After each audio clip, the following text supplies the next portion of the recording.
Welcome back to the Wound Talk series from Molnica. Mary's wound is now completely healed.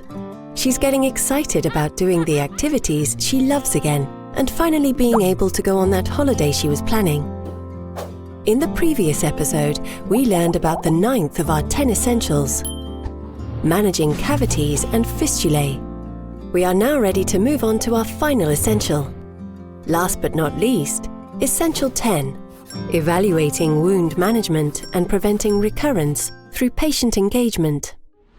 Evaluating wound management is important throughout the wound healing journey, and reassessment needs to be done at each dressing change.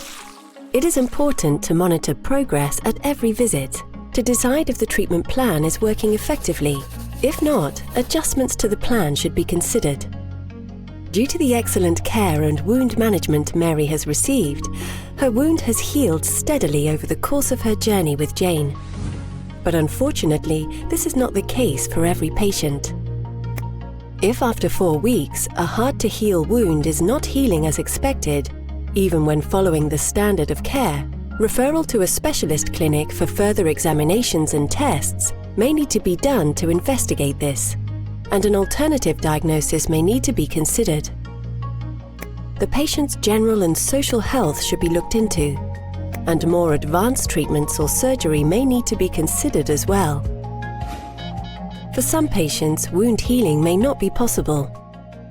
It is important to ensure all is done to give the patient the best quality of life possible.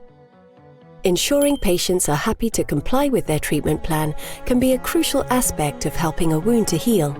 Mary was educated and engaged throughout her wound healing journey by Jane.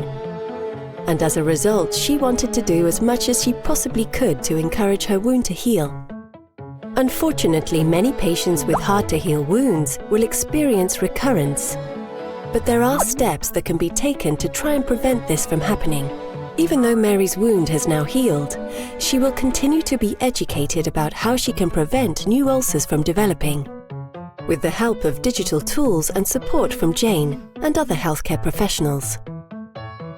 For example, in Mary's case, she will be advised to use compression hosiery to help her circulation, and provided with links to online patient education for her condition to prevent recurrence.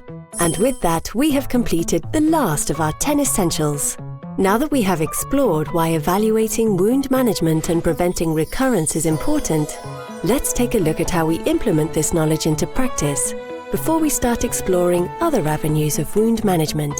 Molnica is dedicated to continuing our mission and passion for wound care education. So remember to stay tuned for additional series of Wound Talks in the future.